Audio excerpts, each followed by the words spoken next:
যখন কোনো দেশের প্রধানমন্ত্রীরা ব্যস্ত থাকেন দ্বিপাক্ষিক বৈঠক আর সামরিক চুক্তি নিয়ে, তখন বাংলাদেশের হয়ে বিশ্বে একটি মুখ অন্যভাবে কাজ করে যাচ্ছেন। একজন বেসরকারি নাগরিক, যিনি কোনো রাষ্ট্রদূত না, কোনো মন্ত্রীও না, তবুও বিশ্বের বড় বড় রাষ্ট্রনেতাদের সঙ্গে তার সম্পর্ক।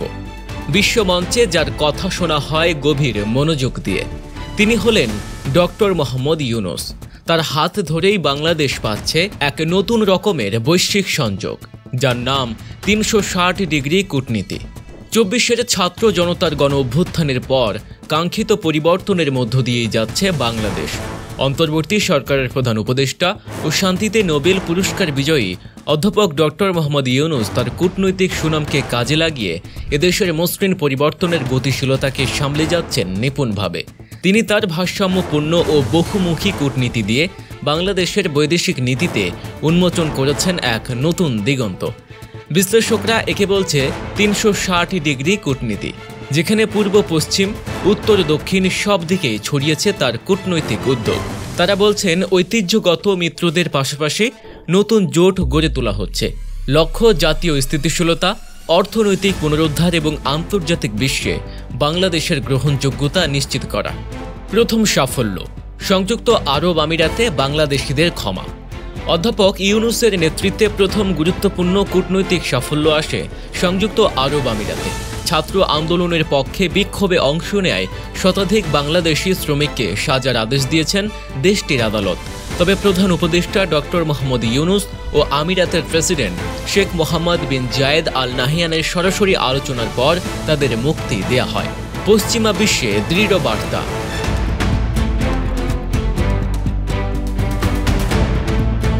ডক্টর ইউনূস আন্তর্জাতিক কূটনীতিক হিসেবে তার আত্মপ্রকাশ ঘটান ২০২৪ সালের সেপ্টেম্বরে নিউ ইয়র্কে অনুষ্ঠিত জাতিসংঘের ৭৯তম সাধারণ পরিষদের অধিবেশনে অংশগ্রহণের মাধ্যমে।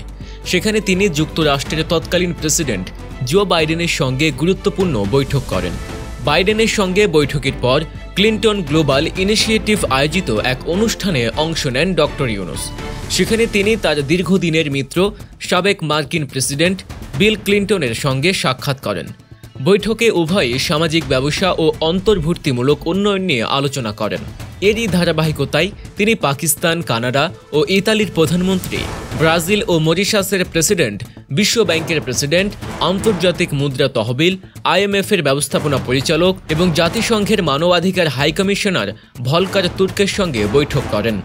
আন্তর্জাতিক সমর্থনের সূচনা, মালয়েশিয়ার প্রধানমন্ত্রী ঢাকা শহর।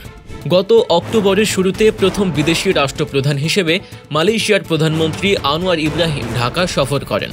এটি বহির্বিশ্বে প্রধান উপদেষ্টা অধ্যাপক মোহাম্মদ ইউনূসের নেতৃত্বাধীন অন্তর্বর্তী সরকারের প্রতি দৃঢ় সমর্থনের বার্তা দেয়। গত বছরের ৪ অক্টোবর ৫৮ সদস্যের উচ্চ পর্যায়ের প্রতিনিধি দল নিয়ে ঢাকায় আসেন আনোয়ার ইব্রাহিম।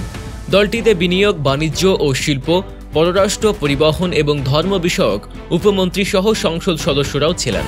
এর ২ মাস পর তিমুর লেস্তের প্রেসিডেন্ট রামোস হোর্তা প্রথমবারের মতো বাংলাদেশ সফর করেন এবং বিজয় দিবসের অনুষ্ঠানে সম্মানিত অতিথি হিসেবে যোগ দেন। জলবায়ু কূটনীতিতে ৩-০ তত্ত্ব। প্রধান উপদেষ্টা অধ্যাপক ডক্টর মোহাম্মদ ইউনূস ২০২৪ সালের নভেম্বরে আজারবাইজানের বাকুতে অনুষ্ঠিত COP29 জলবায়ু সম্মেলনে অংশগ্রহণ করে ন্যায়ভিত্তিক নেতৃত্ব ও টেকসই উন্নয়নের পক্ষে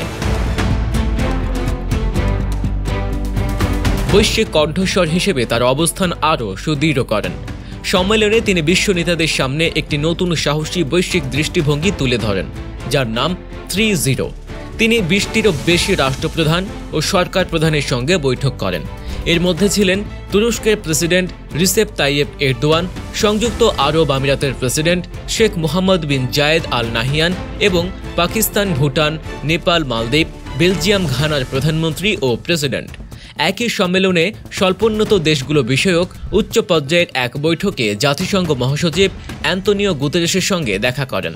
পরে ডক্টর ইউনূস সাবেক ব্রিটিশ প্রধানমন্ত্রী টেরেসা মে, ব্রাজিলের ভাইস প্রেসিডেন্টের স্ত্রী লু আলকমিন এবং আন্তর্জাতিক অভিবাসন সংস্থা ও ফিফা প্রধানদের সঙ্গেও মতবিনিময় করেন।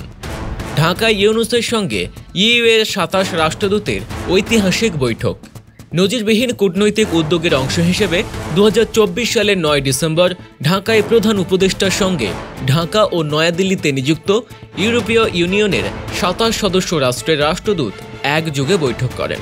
ঢাকায় যেখানে মাত্র 7 জন ইইউ রাষ্ট্রদূত নিযুক্ত আছেন, সেখানে নয়াদিল্লি থেকে 20 জন রাষ্ট্রদূতের অংশগ্রহণ আয়োজনটিকে ব্যতিক্রমী ও তাৎপর্যপূর্ণ মাত্রা যোগ করে। দাভোসে উজ্জ্বল ইউনুস। চলতি বছরের জানুয়ারিতে সুইজারল্যান্ডের দাভোসে অনুষ্ঠিত বিশ্ব অর্থনৈতিক ফোরামের বার্ষিক সম্মেলনে ডক্টর মোহাম্মদ ইউনুসের অংশগ্রহণ অন্তর্বর্তী সরকারের জন্য ছিল আরেকটি গৌরবময় অর্জন। সম্মেলনের পাশাপাশি অধ্যাপক ইউনুস সেখানে 47টি আনুষ্ঠানিক ও অনানুষ্ঠানিক কর্মসূচিতে অংশ নেন এবং বেশ কয়েকজন বিশ্ব নেতার সঙ্গে বৈঠক করেন। সে সময় তিনি বৈঠক করেন জার্মান চ্যান্সেলর ওলাফ সলৎস, জাতিসংঘ মহাসচিব অ্যান্তনিও গুতেরেস, ইউরোপীয় কমিশনের president Ursula von der Leyen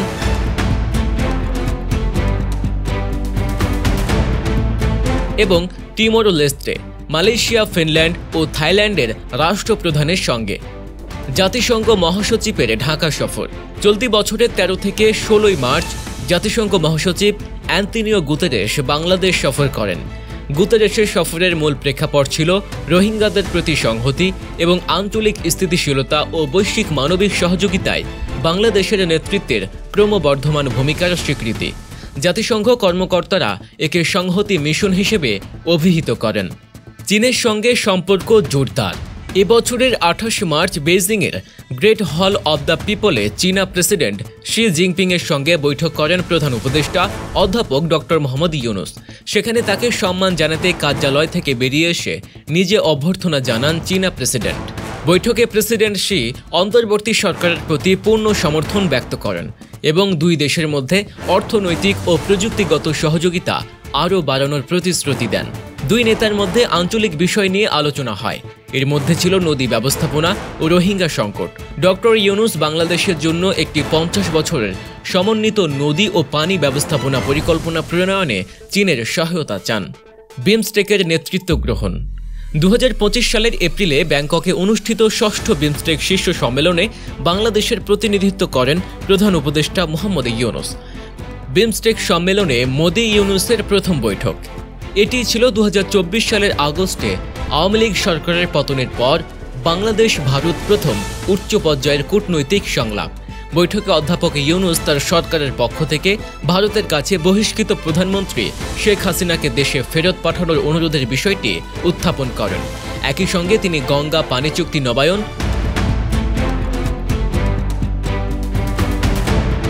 ও তিস্তা পানি বন্টন চুক্তি দ্রুত সম্পন্ন করতে আলোচনার আহ্বান জানান। পাশাপাশি ইউনুস থাইল্যান্ডের প্রধানমন্ত্রী পেতং তান সিনাওয়াত্রার সঙ্গেও দ্বিপক্ষীয় বৈঠক করেন।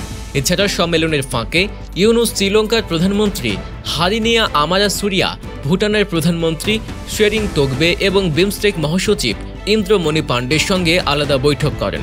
এসব বৈঠকে তিনি বাংলাদেশের আঞ্চলিক সহযোগিতার প্রতিশ্রুতি পুনর্ব্যক্ত করেন। ভারসাম্যপূর্ণ কূটনীতির পথে বাংলাদেশ।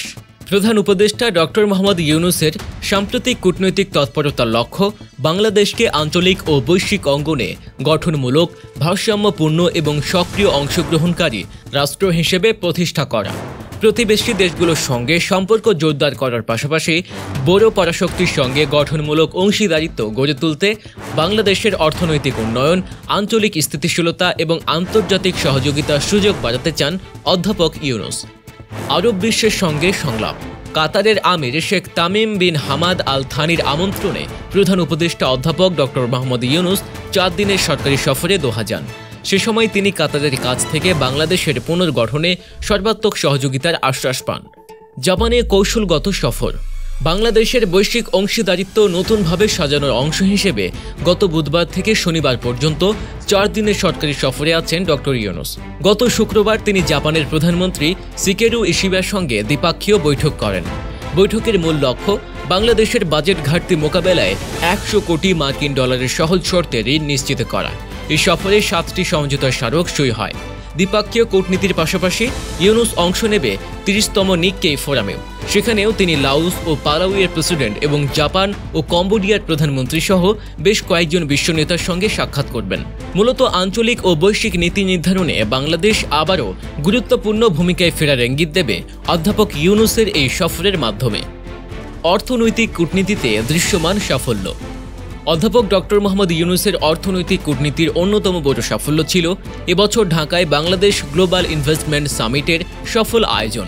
এই আন্তর্জাতিক বিনিয়োগ সম্মেলনে অংশ নেন যুক্তরাষ্ট্র, চীন, ইউরোপীয় ইউনিয়ন, জাপান ও উপসাগরীয় অঞ্চলের উচ্চ পর্যায়ের প্রতিনিধিরা। এছাড়া বৈশ্বিক কর্পোরেট প্রতিষ্ঠান, পুঁজিপতি ও উন্নয়ন অর্থায়ন সংস্থার শীর্ষ নির্বাহীরাও এতে যোগ দেন।